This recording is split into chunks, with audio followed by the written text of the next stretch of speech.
Para que se postren conmigo en una oración silenciosa.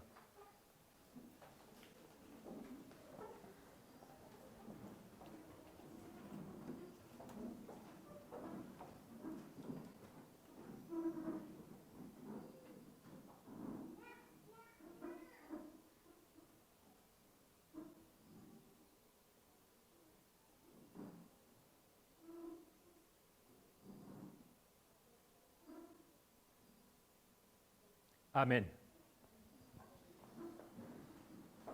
Necesito el micrófono, no sé. Tal vez, ¿no?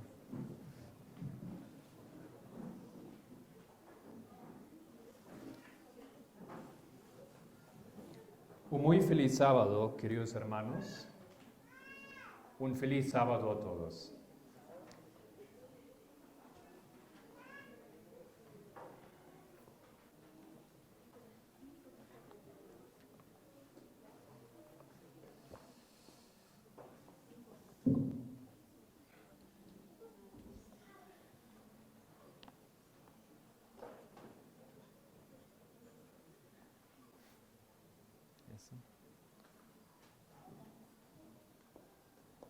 Bueno, bienvenidos a los que están llegando, tomen asiento para que juntos podamos entrar en una hora de bendición. Quiero con ustedes estudiar un tema que es el lema de nuestro seminario. Hemos tenido una semana llena de bendiciones. Hemos estudiado muchas cosas que tal vez antes nunca hemos escuchado.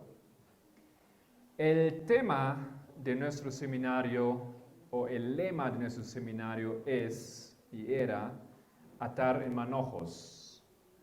El tiempo de atar en manojos. Y los jóvenes que han estado aquí han aprendido algunos principios sobre los cuales vamos a basar este sermón. No obstante, yo estoy consciente que la mayoría de ustedes no ha participado en la semana, entonces vamos a tener que hacer es un desafío para mí usar la información y edificar sobre ella y al mismo tiempo proveer la información mínima necesaria para poder seguir a la lógica de esta hora.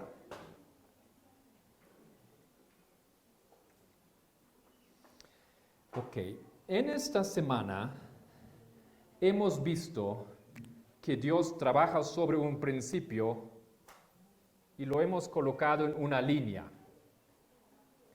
Esta línea es una línea de eventos específicos que Dios lleva a cabo desde el comienzo de la humanidad, en las generaciones en las cuales Él trabaja de una manera extraordinaria para sacar su pueblo de la oscuridad.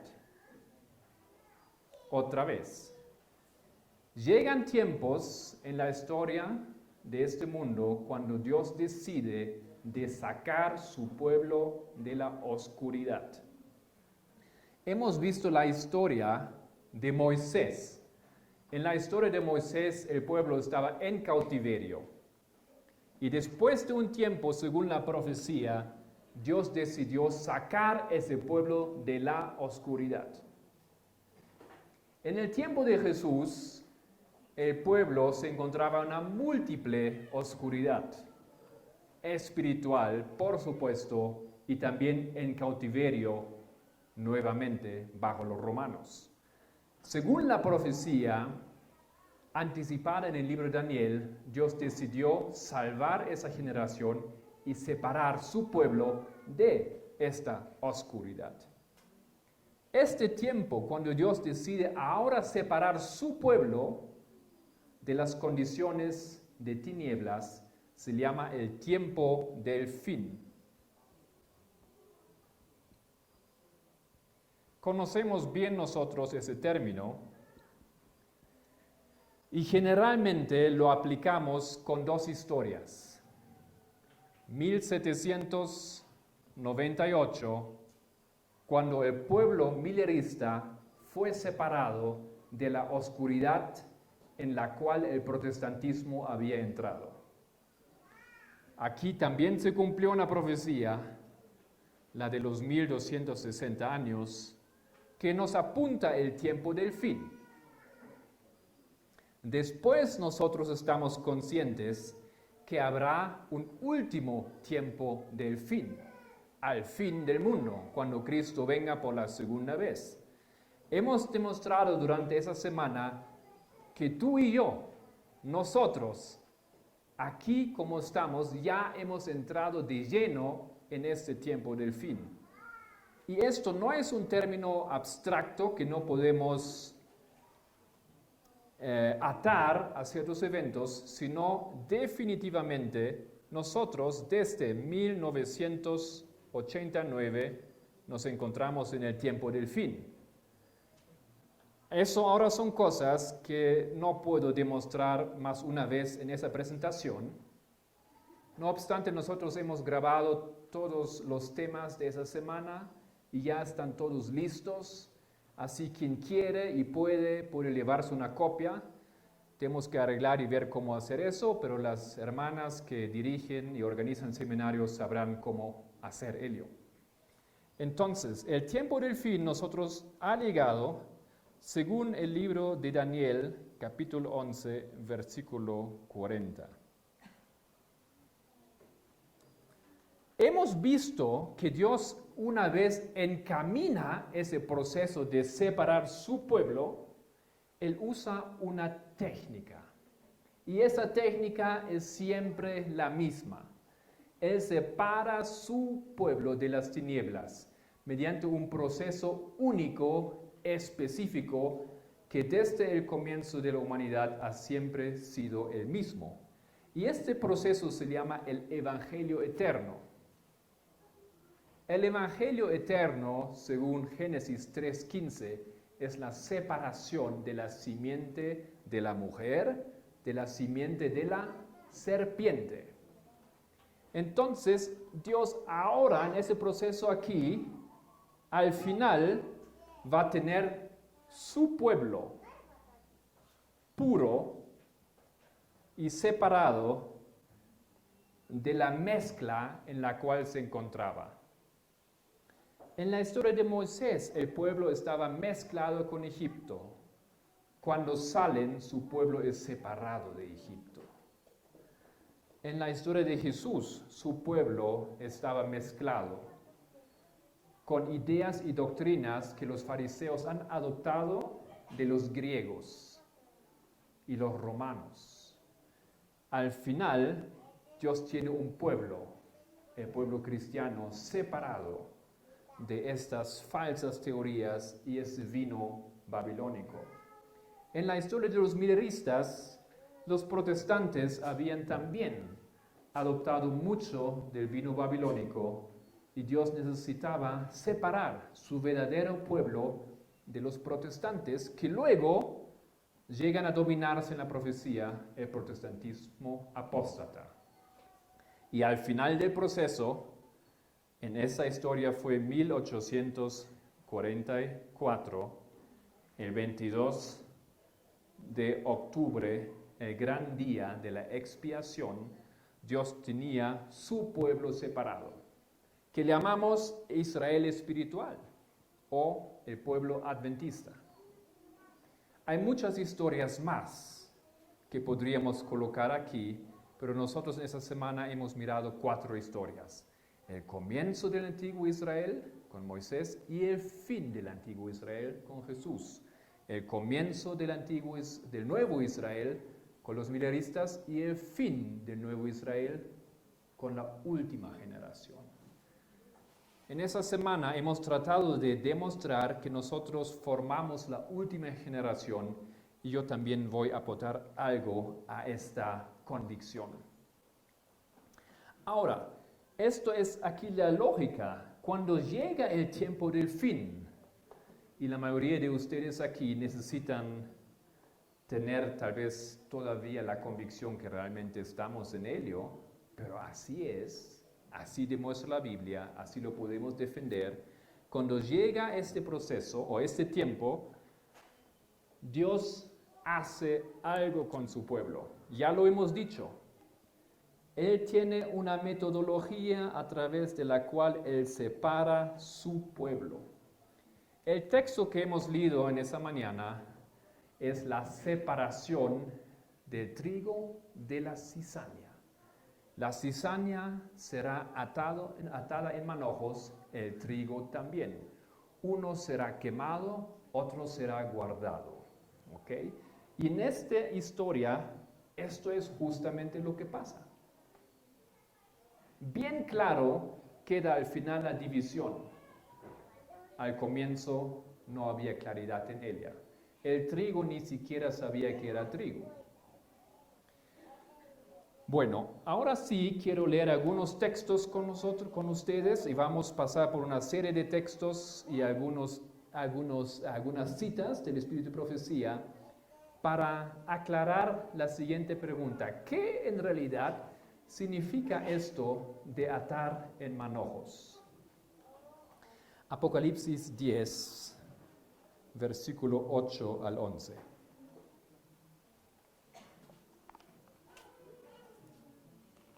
Apocalipsis 10, versículo 8 al 11. Durante esa semana ya hemos estudiado Apocalipsis 10, pero no todo. Nosotros hemos colocado Apocalipsis 10 aquí en esa historia. Hemos visto que esta historia también es la historia de los 3 mensajes angelicales. Los 3 mensajes angelicales son mensajes. No son ángeles que aparecen ahí y hacen algo sobrenatural. Los 3 mensajes angelicales son 3 mensajes. Los ángeles las introducen, pero esos mensajes caen en la historia de esta generación que tiene que ser dividida en trigo y cizaña. Los 3 mensajes son métodos, son la manera mediante Dios causa la división. Fíjense esto, eso es muy importante comprender. Los 3 mensajes son el armamento, son el método, son los utensilios mediante Dios causa la división. Esta palabra división no nos gusta mucho. No nos gusta mucho. En las iglesias mucho procuramos de mantener la unidad, estar todos juntos. No nos gusta la separación. A algunos otros les gusta mucho la separación y demasiado rápido se separan. Eso hay 2 extremos. La separación es un proceso que no nos gusta. Tal vez nos cae fácil separarnos de nuestros hermanos que tienen otras ideas, convicciones teológicas que nosotros. Pero a mí mismo no me gusta separarme de mis deseos mundanales. Me gusta mantener un poco el pie aquí y el otro acá. La separación de lo que es contraproductivo a una relación pura con Dios no nos gusta. Eso va contra nuestra naturaleza. Pero esto es justamente lo que hace aquí Dios mediante los 3 mensajes angelicales.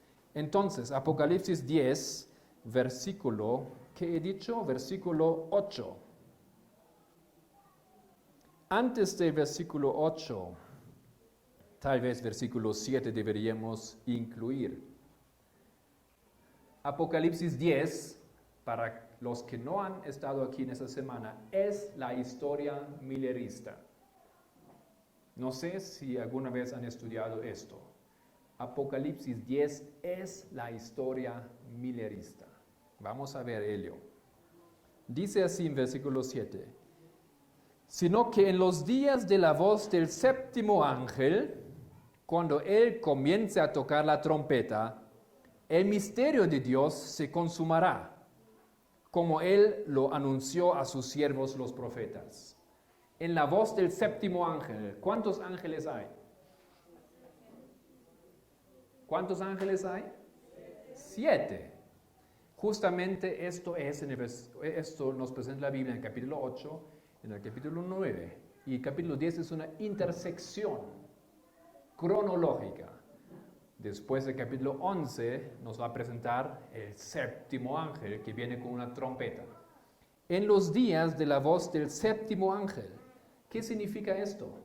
Eso significa el séptimo ángel viene al final, cuando se termina todo. Nosotros podríamos demostrar que el séptimo ángel ya llegó a esa generación. Un poco de ello hemos podido hablar en esa semana. En los días de la voz del séptimo ángel, cuando él comience a tocar la trompeta, es un proceso, él comienza, dura por un tiempo y tiene su culminación. ¿Qué pasa? El misterio de Dios se consumará. ¿Qué es el misterio de Dios? Tal vez no lo podemos saber porque aquí dice misterio, ¿no es cierto? Y esto es la realidad que muchos de nosotros simplemente no sabemos porque es un misterio y un misterio nos parece tan misterioso que no lo comprendemos. Pero la Biblia nos explica todo. Abren conmigo, pero mantengan su dedo aquí en Colosenses capítulo 1, versículo 27. Capítulo 1, 27. El libro de Colosenses 1, 27, una breve y rápida explicación qué es el misterio de Dios. Colosenses 1, 27.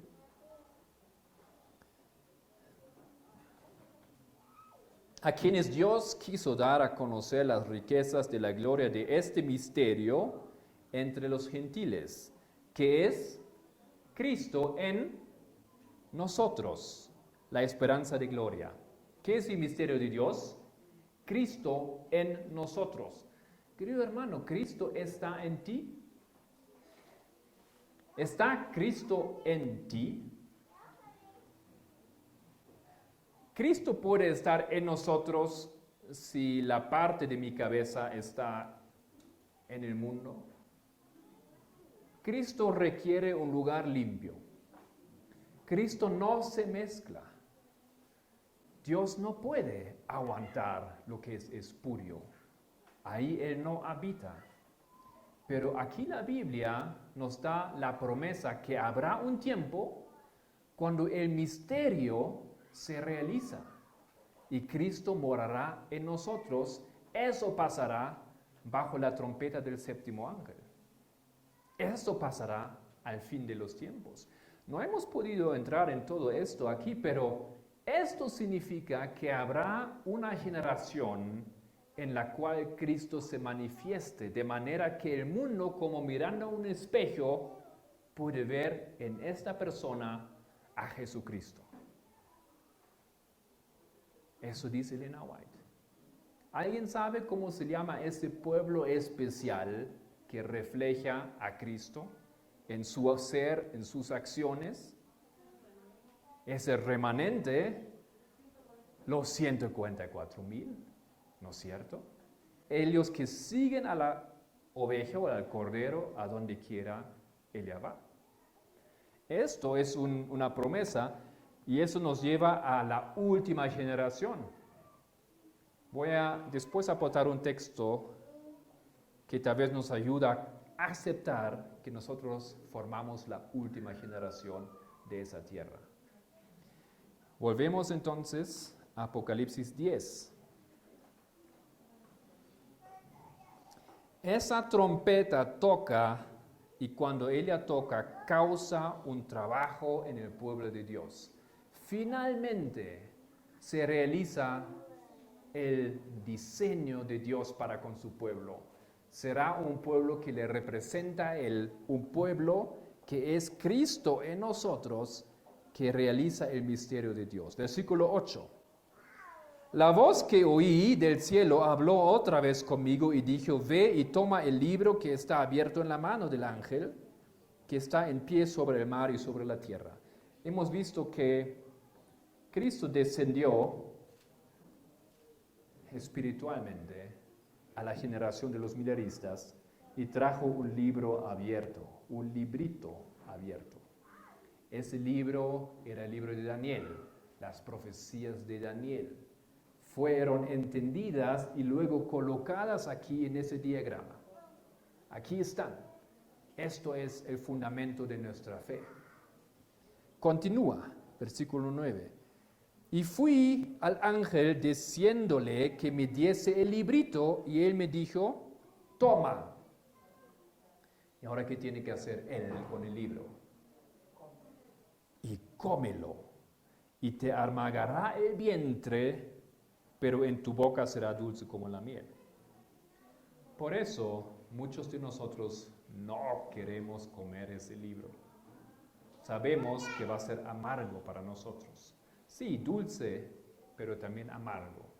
Y por lo amargo que viene, no lo queremos comer y no lo comemos. Y no lo comemos. ¿Cuál es ese libro? El librito es el libro de Daniel. Pero Elena White dice que el libro de Daniel es uno con el libro de Apocalipsis. Es un mismo libro. Y ella tenía un sueño de producir un libro literal, de papel, donde solamente hay 2 capítulos. El primer capítulo es el libro de Daniel y el segundo capítulo es el libro de Apocalipsis, para comprender que eso es un libro solo. Muy bien. Eso entonces tiene que hacer Juan, pero Juan representa a la generación de los mileristas. Podemos leer nuestra primera cita aquí, la parábola de las 10 vírgenes. Parece que estamos haciendo un salto abrupto, pero los que han estudiado aquí en esa semana saben que estamos hablando de lo mismo. La parábola de las 10 vírgenes de San Mateo 25 ilustra también lo que experimentaron los adventistas. Esto aquí, desde 1798 hasta 1844, es la parábola de las 10 vírgenes. Es esa historia. Esperando la venida del esposo, el esposo no viene, se tarda, se duermen, viene el clamor de medianoche y finalmente unos serán dejados a la boda y los otros quedan afuera. La separación en 2 grupos. El eterno evangelio en acción. Ahora, ¿qué dice sobre esa parábola? No solamente que es esa historia, sino a menudo me refiero a la parábola de las 10 vírgenes. 5 eran prudentes y 5 eran insensatas. Esta parábola ha sido y será cumplido al pie de la letra. Momento. Si la parábola de las 10 vírgenes es la historia milerista, la experiencia del pueblo adventista, y será cumplido al pie de la letra, entonces, una vez más, tal cual como ya se cumplió, se va a repetir. Queridos hermanos, si ustedes lo ven o no lo ven, si lo aceptan o no lo aceptan, si lo pueden creer o lo rechazan, nuestro pueblo ya está de lleno en esa experiencia. Ahora, yo no sé quién es usted, si usted es una de las vírgenes insensatas o de las prudentes, o ni siquiera forma parte de las vírgenes. Pero estamos en ese proceso de lleno ya. Y eso hemos tratado de demostrar en esa semana.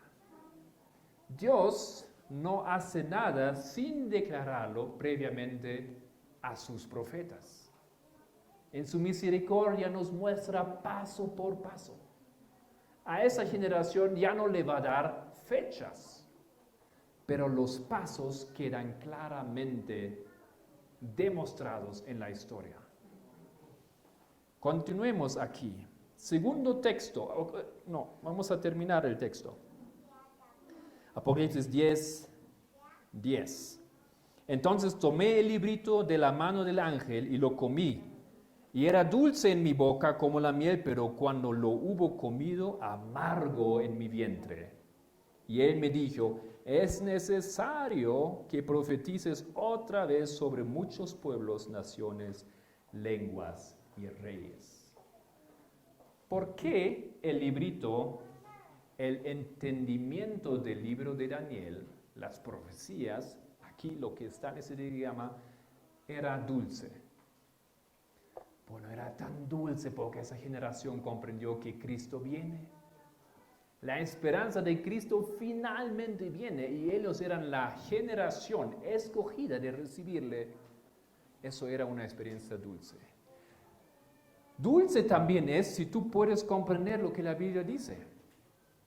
Para muchos de nosotros, aunque no debería ser así, la Biblia sigue siendo un libro con 7 sellos. Triste, pero eso es la realidad. Y ahora cuando tú lo abres y lo comprendes y tú entiendes qué significa el libro de Nahum, o tú comprendes la importancia profética del libro de Esther, o de Amós, o del libro de Números, o los textos de Levítico, ¿para qué están ahí? Esa es una experiencia tan dulce. Pero aquí dice, con la dulzura viene la amargura. En la historia millerista, ellos gozosos empezaron un gran movimiento. Pero viene el primer chasco. Fue para los milleristas el 19 de abril, que equivale el primer día del primer mes en el calendario hebreo. Pues eso fue realmente muy amargo, porque Cristo no vino. Y los amigos y la iglesia y la prensa se burlaron. No obstante, un grupo continuó, pero ya bajo otras circunstancias. No es agradable cuando te echan de las iglesias. Eso es lo que pasó en mayo de 1842. En junio, las iglesias empezaron a borrar sus miembros que creían que Cristo viene. A borrar a los miembros que iban a las reuniones de Guillermo Miller. La familia de Elena Gould Harmon, que luego iba a casarse con Jaime White, ellos fueron echados de la iglesia. Miembros en buena posición, ¿okay? Amargo. Cuando tu papá te prohíbe ir a los encuentros, eso es muy amargo. Todas esas experiencias aquí se produjeron y culminaron en el segundo chasco, cuando después de recibir el clamor de medianoche, el 15 de agosto de 1844, una vez más, Cristo no se mostró en la tierra. Eso fue amarguísimo. ¿Ya? El libro era dulce, la convicción que todo tiene que ser correcto era dulce, pero amargo. Y esa amargura produce la separación de las vírgenes prudentes de las vírgenes insensatas, de la simiente de la mujer, de la simiente de la serpiente, del trigo, de la cizaña. Entonces, eso es lo que queremos ver en esa historia. Este proceso es un proceso de separación, de purificación y de reunión de su verdadero pueblo. Siguiente texto, no hemos visto este texto durante la semana todavía. Ezequiel, capítulo 2. Ezequiel, capítulo 2, el libro que viene delante de Daniel. Ezequiel, capítulo 2,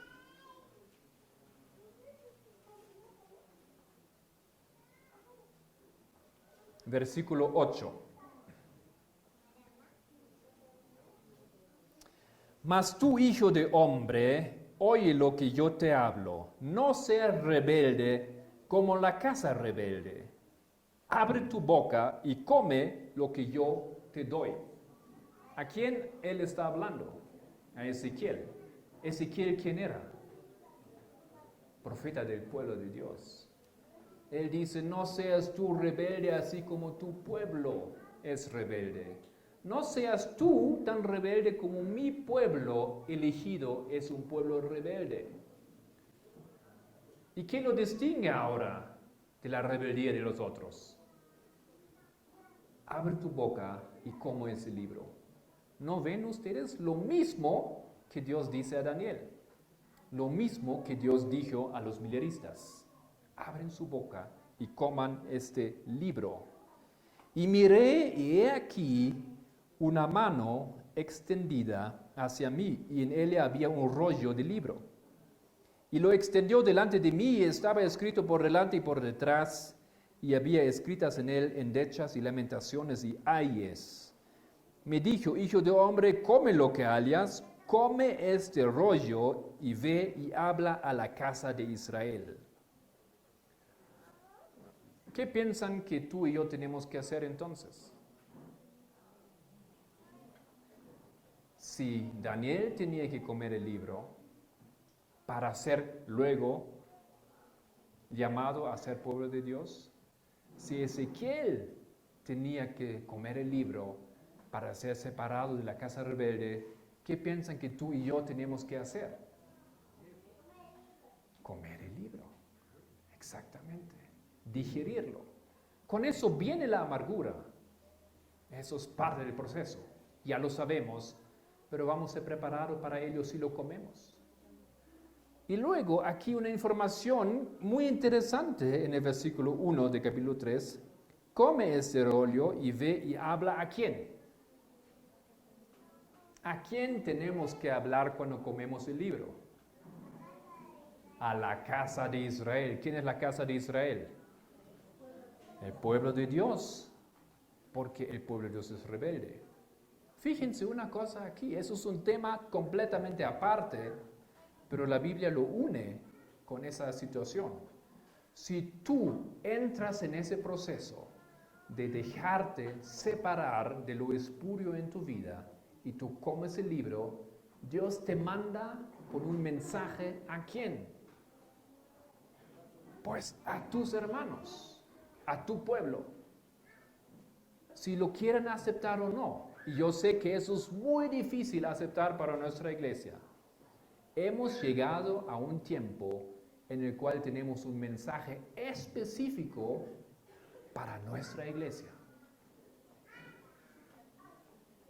No sé si ustedes comprenden lo que significa ello. Esto significa que de momento no tenemos un mensaje para el mundo. Continuamos a leer, ¿no lo creen? Lo van a ver. Versículo 2. Y abrí mi boca y me hizo comer aquel rollo. Y me dijo, hijo de hombre, alimenta tu vientre y llena tus entrañas de este rollo que yo te doy. Y lo comí, y fue en mi boca dulce como la miel. Luego me dijo, hijo de hombre, ve, entra a la casa de Israel y habla con ellos mis palabras. No dice ve y vete y va al mundo. Porque no eres enviado a pueblo de habla profunda ni de lengua difícil, sino a la casa de Israel. Yo no te mando a los otros, te mando a mi pueblo ahora. No a muchos pueblos de habla profunda ni de lengua difícil, cuyas palabras no entiendas, y si a ellos te enviara, ellos te oyeran. ¿Qué significa eso? Si nosotros haríamos obra misionera en el mundo lo recibiría. Pero ha llegado un tiempo en el cual Dios quiere que nos enfoquemos con el mensaje profético a este pueblo. Porque este pueblo que supuestamente es la luz del mundo, no lo sabe y es mezcladísimo con el mundo. ¿Recuerdan ustedes cuando Cristo vino a la tierra, con quienes Él trabajó? Exclusivamente. ¿Recuerdan ustedes que Cristo no trabajó nunca con los otros fuera de su pueblo? Salvo algunas situaciones cuando ellos le acudieron. ¿Okay? No estoy diciendo si viene alguien que no es de nuestra iglesia y quiere saber algo que no le podemos decir nada. No digo eso, que no le podemos dar estudios bíblicos. pero estoy diciendo que tenemos un tiempo en el cual específicamente dirigir nuestros esfuerzos a nuestro propio pueblo. Cristo, Elena White lo dice claramente, no mandó a sus discípulos fuera del pueblo de Dios. Recién cuando Él muere, ellos van a los otros pueblos. No es difícil de verificarlo. Esto es nuestro esquema, esto es nuestro ejemplo. Así tenemos que hacer. Y otra vez lo dice en versículo 7, mas la casa de Israel no te querrá oír, porque no quiere oírme a mí. Porque toda la casa de Israel es dura de frente y obstinada de corazón. He aquí yo he hecho tu rostro fuerte contra los rostros de ellos, y tu frente fuerte contra sus frentes, como diamante, más fuerte que pedernal, he hecho tu frente. No lo temas, ni tengas miedo delante de ellos. Lo que Dios hace aquí con Ezequiel, cuando le da el librito para comer, Él lo hace diferente a su pueblo. Su pueblo es rebelde, Él va a ser un ejemplo. Él va a ser el verdadero pueblo de Dios. Esto es lo que pasa en este proceso. La siguiente historia, Deuteronomio 26. No, Isaías 6 primero, Isaías 6.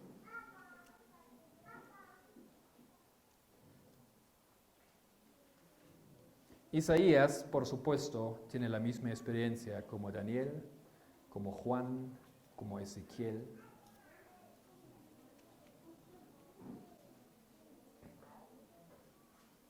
Versículo 3. Isaías 6, 3. Y el uno al otro daba voces diciendo, santo, santo, santo. ¿Por qué aquí dice 3 veces santo? ¿Por qué no dice 2 veces santo? A veces dice 2 veces. ¿Por qué no dice 4 o 5 o 7 veces? ¿Por qué dice 3 veces? Esta historia aquí de Isaías es la historia del primero, segundo, tercer mensaje angelical. En la Biblia las cosas no vienen por accidente. 3 veces santo, 3 mensajes angelicales. Jehová a los ejércitos, de los ejércitos, toda la tierra está llena de su gloria. A ver, alguien que ha estado con nosotros aquí, tal vez recuerda, cuando la Biblia en otro momento explica que viene un ángel para iluminar toda la tierra con su gloria. Apocalipsis 18, versículo 1 a 3. Aquí, esto es Apocalipsis 18. Este momento, el inicio de la separación de su pueblo de la oscuridad. Esto es Apocalipsis 10 también, eventos paralelos. Apocalipsis 18 es hoy en día. Nosotros, desde el 11 de septiembre, estamos en Apocalipsis 18. 2001. Ok. Jehová de los ejércitos, toda la tierra está llena de su gloria. Es una historia de aquí. Es otra historia. Es una paralela a Apocalipsis 10. Y los quiciales de las puertas se estremecieron con la voz del que clamaba, y la casa se llenó de humo. Entonces dije, ay de mí, que soy muerto. ¿Por qué él se siente muerto? Porque su situación, condición espuria, no aguanta la pureza de Dios. Ay de mí que soy muerto, porque siendo hombre inmundo de labios y habitando en medio de pueblo que tiene labios inmundos, ¿han visto mis ojos al Rey Jehová de los ejércitos? Él está en la misma condición como Ezequiel. Él está en la misma condición como Daniel. Él está en la misma condición como los mileristas cuando Cristo entró a su historia. Él está en la misma condición que tú y yo hoy en día. Pero ¿qué hace ahora Dios con él? Versículo 6. Y voló hacia mí uno de los serafines teniendo en su mano un carbón encendido, tomado del altar con unas tenazas, y tocando con él sobre mi boca, dijo, he aquí que esto tocó tus labios y es quitada tu culpa y limpio tu pecado. Después oí la voz del Señor que decía, ¿a quién enviaré? ¿Y quién irá por nosotros? Entonces respondí yo, heme aquí, envíame a mí. Y dijo, anda y di a este pueblo, oíd bien y no entendáis, ved por cierto, mas no comprendáis. Cuando Dios purifica a Isaías, cuando Isaías demuestra en su vida el misterio de Cristo, cuando esto pasa con su carácter y él es purificado y librado del pecado por completo, entonces Dios le manda ¿a quién? Lo manda a su pueblo. Ve, anda y di a este pueblo. El pueblo, no obstante, ¿cómo es el pueblo? El pueblo no va a querer oír. No obstante, él, igual como Ezequiel, tiene que ir a su pueblo. Porque claro, va a haber algunos que van a oír el mensaje de la hora y van a querer separarse de su condición de muerte. Este es el proceso que Dios lleva a cabo aquí, iniciando en el momento que el ángel desciende para iluminar la tierra con su gloria, o cuando desciende el ángel con el librito abierto. Esto es aquí la lógica. Muy bien. Entonces hemos visto un poco sobre el propósito de Dios de esa historia aquí, que es la historia de los 3 mensajes angelicales, que es la historia en la cual nos encontramos ahora mismo. La siguiente pregunta es, ¿qué está haciendo entonces el Dios con su pueblo? Una vez que tiene ese mensaje, lo va a separar. Eso ya hemos dicho. Fijémonos en otro texto, Mateo 25. No necesitamos ir allá. Mateo 25 ustedes todos conocen, la historia de las 10 vírgenes. En ese proceso, cuando llegó el clamor de medianoche, ¿qué pasó con un grupo? Era evidente que no tenían aceite en sus lámparas. ¿Y qué pasó con otro grupo? Vieron que tenían aceite en sus lámparas. Ambos durmieron hasta ese momento, pero en ese momento la separación es evidente.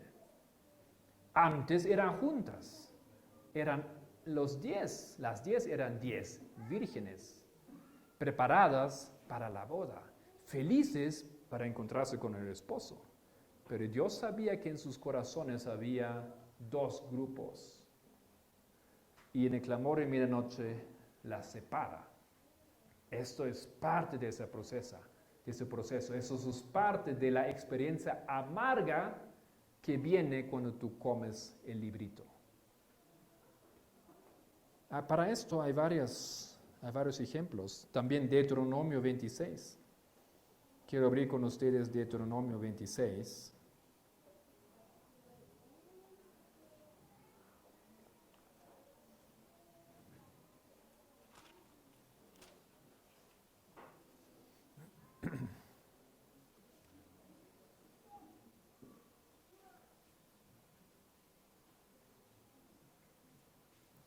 Los últimos 2 versículos.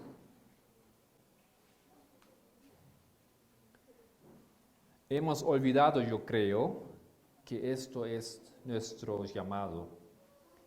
18. Y Jehová ha declarado hoy que tú eres pueblo suyo, de su exclusiva posesión, como te lo ha prometido, para que guardes todos sus mandamientos, a fin de exaltarte sobre todas las naciones que hizo, para loor y fama y gloria, y para que seas un pueblo santo a Jehová tu Dios, como Él ha dicho. Nuestro pueblo no quiere ser un pueblo peculiar. Nosotros no queremos ser Helio. Estoy hablando en general, ¿ok? Esa también era mi experiencia. Yo tampoco quería. Yo quería que no se me distingue tanto de los otros, Quería estar al tanto de la moda, de las cosas que se hacen en el mundo, al tanto con mis amigos. No quería ser distinto, no quería ser peculiar, quería hablar con ellos, no quería ser alguien raro en los ojos de ellos. Hemos olvidado y nuestra naturaleza no quiere ser distinto.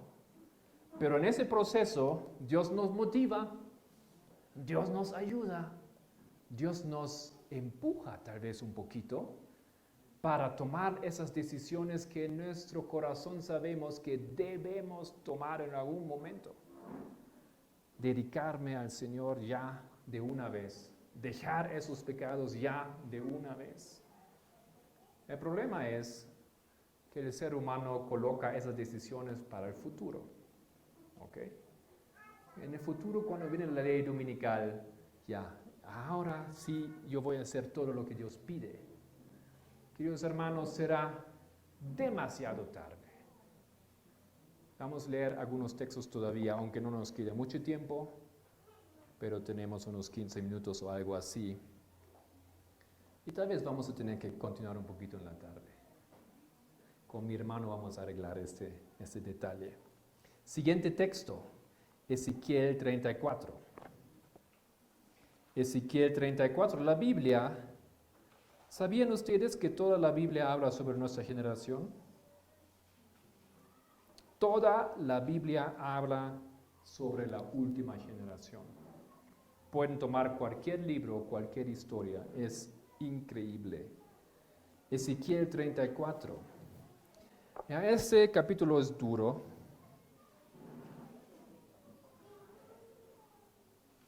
Pero tenemos que leerlo. Está ahí, no por nada, ese capítulo. Versículo 1. Vino a mí palabra de Jehová diciendo, hijo de hombre, profetiza contra los pastores de Israel, profetiza. Y di a los pastores, así ha dicho Jehová el Señor, ay de los pastores de Israel, que apacientan a sí mismos, no apacientan los pastores a los rebaños. Ahora, quiero que entiendan una cosa, yo no estoy hablando aquí contra los pastores de la Iglesia Adventista del Séptimo Día exclusivamente. Esa palabra aquí se dirige a los pastores de nuestra iglesia, a los dirigentes de nuestra iglesia, ¿ok? Eso se dirige a los líderes. Pueden haber estudiado en un colegio adventista, pueden haber sido laicos, no importa eso. Esa palabra de Dios se dirige a todo líder espiritual del pueblo de Dios. Y yo no me invento eso. Yo no tengo un mensaje contra nuestra iglesia, contra los pastores. Aquí dice, los pastores del rebaño. Versículo 3. Coméis la grosura y os vestís de la lana. La engordada degolláis, mas no apacentáis a las ovejas. No fortalecisteis las débiles, ni curasteis la enferma, no vendasteis la perniquebrada, ni volvisteis al redil la descarriada, ni buscasteis la perdida, sino que os habéis enseñoreado de ellas con dureza y con violencia, y andan errantes por falta de pastor. O sea, el pastor no es pastor. El pastor no toma en serio su trabajo. Cuando alguien enseña algo extraño, muy rápido el pastor lo echa de la iglesia, por ejemplo. En vez de ir y explicar y convencer a aquella persona de lo que es la verdad. ¿Y por qué los pastores hacen esto? Mayormente no pueden hacer ese trabajo, ni lo aprendieron. Estoy hablando aquí de los líderes de nuestro pueblo, en general. Así Dios lo está haciendo aquí. Versículo 7. Por tanto, pastores, oíd la palabra de Jehová. Vivo yo, ha dicho Jehová el Señor, que por cuanto mi rebaño fue para ser robado, y mis ovejas fueron para ser presa de todas las fieras del campo, sin pastor, ni mis pastores buscaron mis ovejas, sino que los pastores se apacentaron a sí mismos, y no apacentaron mis ovejas. Por tanto, oh pastores, oíd palabra de Jehová. Así ha dicho Jehová el Señor, he aquí, yo estoy contra los pastores y demandaré mis ovejas de su mano y les haré dejar de apacentar las ovejas. Ni los pastores se apacentarán más a sí mismos, pues yo libraré mis ovejas de sus bocas y no les serán más por comida. Porque así ha dicho Jehová el Señor, he aquí yo mismo iré a buscar mis ovejas y los reconoceré. Viene un tiempo en el cual Cristo desciende para Él mismo buscar y encargarse de su rebaño. Creemos que ese tiempo ha llegado porque según Apocalipsis 18, Cristo descendió. Versículo 12. Como reconoce su rebaño el pastor, el día que está en medio de sus ovejas esparcidas, así reconoceré mis ovejas y las libraré de todos los lugares en que fueron esparcidas el día del nublado y de la oscuridad. Y yo los sacaré de los pueblos y las juntaré a las tierras, las traeré a su propia tierra, y las apacentaré en los montes de Israel, por las riberas y en todos los lugares habitados del país. En buenos pastos las apacentaré, y en los altos montes de Israel estaré su aprisco. Allí dormirán en buen redil, y en pastos suculentos serán apacentadas sobre los montes de Israel. Yo apacentaré mis ovejas y los daré aprisco, dice Jehová el Señor. Yo buscaré la perdida y haré volver el redil la descarriada. Vendaré la perniquebrada y fortaleceré la débil, mas a la engordada y a la fuerte destruiré. ¿Cómo se encuentra el pueblo de Dios? ¿Cómo se encuentra la Odisea? Pues piensa que es rica, piensa que tiene todo. Esta es la oveja gorda, ¿ok? Engordada. Esto es lo que Dios no puede más aguantar en medio de su rebaño. 17. Mas en cuanto a vosotros, ovejas mías, así ha dicho Jehová el Señor, he aquí yo juzgo entre oveja y oveja, entre carneros y machos cabríos. ¿Qué es eso? Esto es el eterno evangelio en acción, la separación del trigo y la cizaña, de la simiente de la mujer y la simiente de la serpiente, de la oscuridad y las tinieblas, etcétera, etcétera. ¿Okay? Esto es esa historia. Esto acontece en esa historia y, por favor, no me tomen falsamente a mis palabras. No estoy aquí dando un mensaje contra todos los pastores en general. Mas Dios demanda de los líderes de su pueblo una cuenta en este tiempo. Y en este tiempo el pueblo se dará cuenta que necesita volverse a su verdadero pastor. Podemos saltar al versículo 20. Por tanto, así les dice Jehová el Señor, he aquí yo juzgaré entre la oveja engordada y la oveja flaca. Versículo 25. Y estableceré con ellos pacto de paz y quitaré de la tierra las fieras. Habitarán en el desierto con seguridad y dormirán en los bosques. Y daré bendición a ellas a los alrededores de mi collado, y haré descender de la lluvia en su tiempo, lluvias de bendición serán. ¿Qué hace la lluvia? Vamos entonces ahora a un texto crucial. San Lucas capítulo 21. Ahí vamos a entender qué hace la lluvia y qué tiene que ver todo esto con nuestra generación. Lucas 21.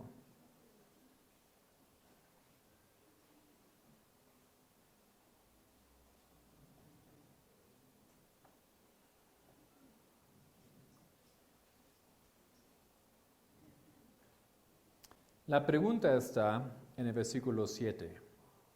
Y le preguntaron, Lucas 21, 7, y le preguntaron diciendo, Maestro, ¿cuándo será esto? ¿Y qué señal habrá cuando estas cosas estén para suceder? Entonces los discípulos quieren saber de Cristo, ¿cómo podemos saber que viene el tiempo del fin? ¿Cómo podemos ver que tú vienes, que todo se termina? Y Cristo les da una parábola, versículo 29. También les dijo una parábola, mirad la higuera y todos los árboles. ¿Quién es la higuera? La higuera es un símbolo para el pueblo de Dios. En la tierra hay la higuera y hay los otros, hay el pueblo de Dios y todos los otros árboles. Mirad la higuera, versículo 29. Cuando ya brotan, viéndolo, sabéis por vosotros mismos que el verano está ya cerca. ¿Qué hace brotar la higuera? La lluvia, el agua. Aquí hay mucho campo, hay mucha gente que tiene aprecio por la naturaleza y el labor en el campo. Eso ayuda a comprender esas parábolas. Cuando está aquí ya brotando la higuera, falta la lluvia para que se abra la flor y luego se puede producir la fruta. Esto es lo que Cristo aquí quiere que nosotros entendamos. Cuando ya brotan, viéndolo, sabéis por vosotros mismos que el verano está cerca. ¿Por qué el verano?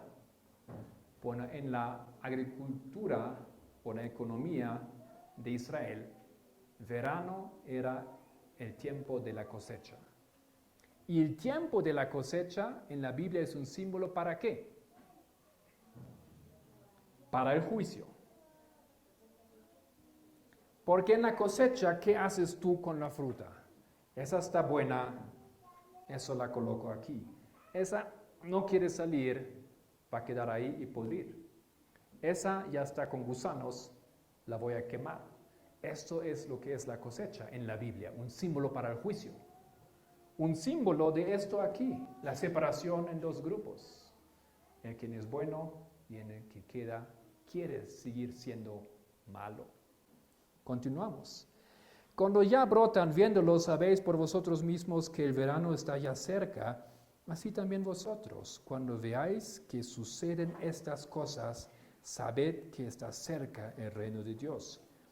Hay entonces señales que el pueblo tiene que ver, y cuando esas señales se producen, el pueblo de Dios tiene que entender que son resultados de la caída de la lluvia. Pero si nosotros no vemos la lluvia caer, no vemos que se produce la fruta. Y nosotros quedamos como un fruto inmaduro. Y cuando Cristo quiere sacar la fruta del árbol y la fruta está seca, ¿qué hace Él en la parábola? ¿O qué hizo Él con esa higuera? La maldijo y la destruyó. Necesitamos comprender los sucesos y eventos de nuestro tiempo. Yo no estoy hablando de entender la función de los Illuminati, o qué hacen los Bilderberger, o qué hacen ¿cuántos grupos hay? El FBI, o qué significa el nuevo orden mundial, o el chip que están produciendo allá. No, queridos hermanos, eso no es el texto bíblico. La verdad solamente proviene de la palabra de Dios. Buscan los eventos finales en los textos de Espíritu y Profecía y la Biblia, y estaréis en terreno firme. No busquéis esos videos, no busquéis esos textos. No, seguid a esas teorías que vienen de las iglesias protestantes apóstatas. Todo ese movimiento que también a nosotros nos interesa tanto porque es emocionante, son teorías que vienen de las iglesias protestantes. Y el adventista las come con mucho interés y piensa que se está iluminando por los eventos finales. Todo lo que aquí acontece, usted no necesita televisión, ni diario, ni los videos de YouTube, los videos de conspiración. No digo que no se encuentran buenas cosas en internet, por supuesto se encuentran también. Continuemos aquí la parábola, versículo 31. Así también vosotros, cuando veáis que suceden esas cosas, sabed que está cerca el reino de Dios. De cierto os digo que no pasará esta generación hasta que acontezca. Oíd esto. Si tú ves que la lluvia empieza a caer, ¿cuántas generaciones van a pasar hasta que Cristo venga? Si tú ves que la lluvia está cayendo y produce la fruta, ¿cuántas generaciones pasarán hasta que Cristo venga? Él dice, esta generación no pasará. Y esto es lo que hemos tratado de demostrar esta semana. Cuando Dios empieza a hacer una obra de separación especial en su pueblo, mediante la aplicación del eterno evangelio, mediante la introducción de los 3 mensajes angelicales, Él prepara esta generación. Él no puede comenzar con tus papás y después seguir contigo y después terminar con tus nietos. Porque Dios prepara un pueblo que tiene que correr todos esos procesos. Yo necesito el primer mensaje angelical para llegar al tercero. Si no recibo la obra del primer mensaje angelical, no puedo entender lo que hace el segundo. Es una lógica de eventos que tienen que sí o sí producirse en la generación, en una generación. Nosotros no hemos visto que la parábola, las 10 vírgenes, empieza con las mamás de las 10 vírgenes, continúa con Elías y después, bueno, como tal el esposo se van a casar y con las hijas de Elías termina. La lógica no funciona en esto. Dios prepara un pueblo y es un proceso en una generación. Ahora, no queremos entrar en especulaciones cuánto tiempo dura una generación. En la Biblia tenemos una generación de 40 años, tenemos generaciones al comienzo de 100 años. Hoy en día una generación normalmente son 27 años, pero no hay más tiempo para nosotros. No trabajamos con el elemento de tiempo especulando cuándo será el fin de una generación aquí. Pero por eso yo digo, tú y yo lo vamos a ver. Somos esa generación.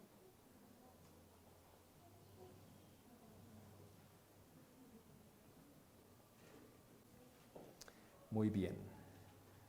Quiero cerrar entonces esa presentación con un texto en Isaías 2. En la tarde, Dios mediante, podemos cerrar la lógica del atar en manojos, porque recién he compartido con ustedes una pequeña parte de qué significa ello. Isaías 2.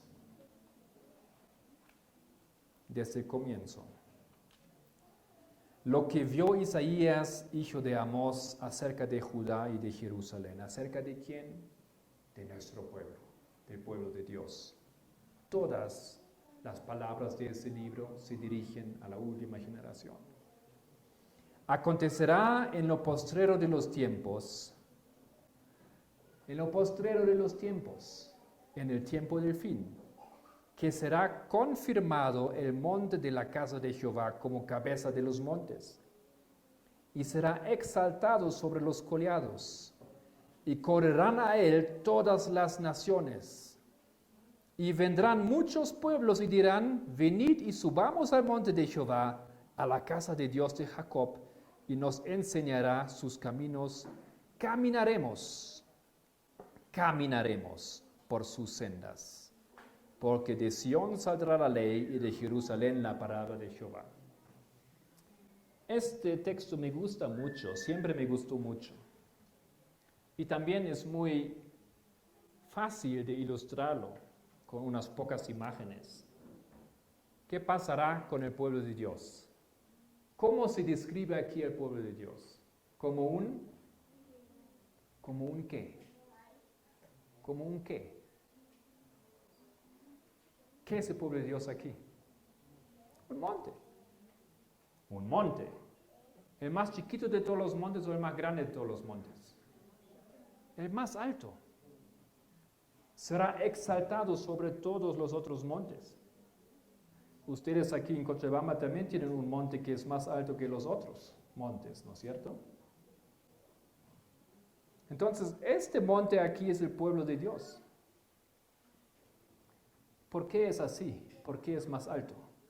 Por la exaltación del pueblo es un tema por sí. Ustedes podrían buscar la palabra pendón. ¿Qué hace Dios con el pendón? Lo exalta, lo levanta. ¿Qué es un pendón? Esto aquí es un pendón, ¿no es cierto? Una bandera. ¿Bajo qué bandera vamos a correr nosotros si somos fieles?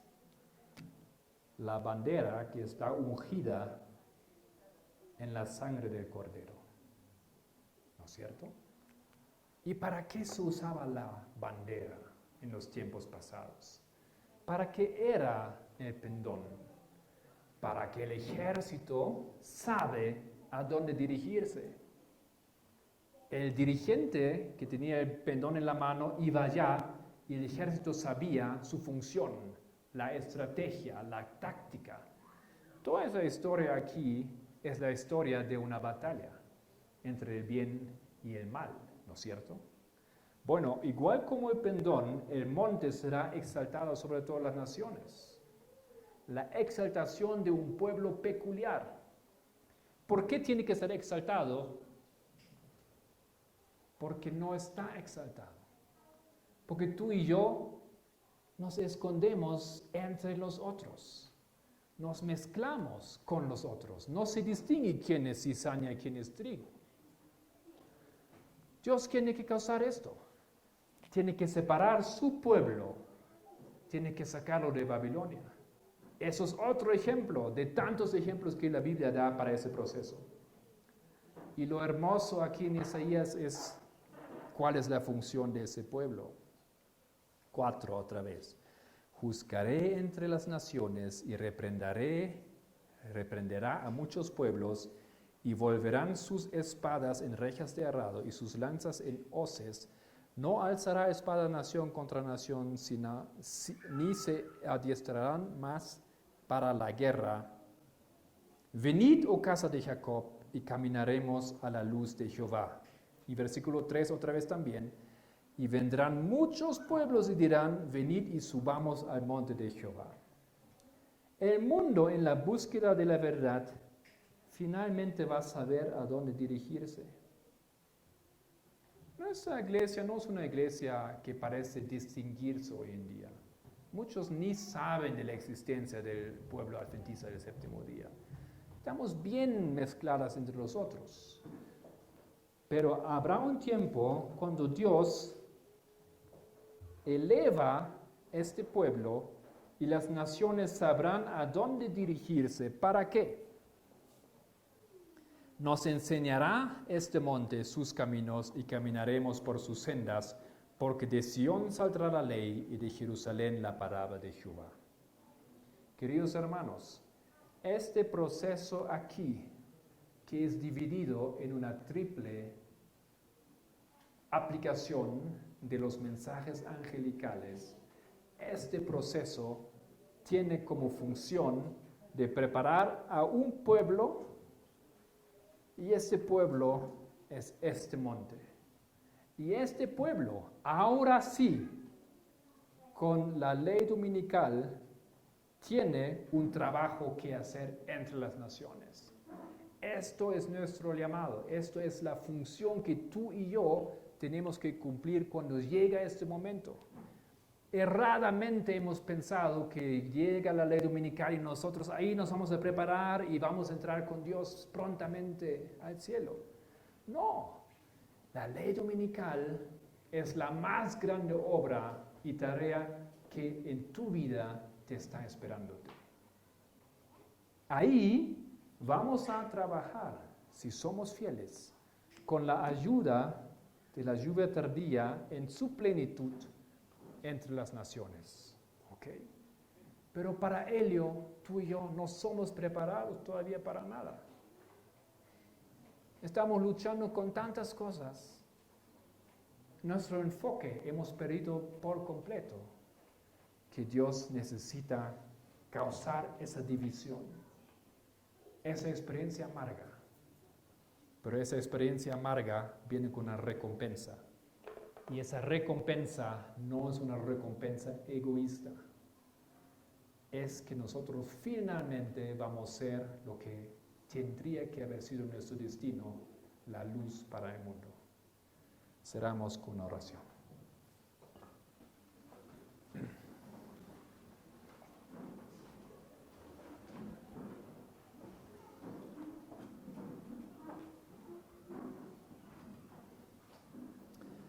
Nuestro querido Padre, tú seas alabado.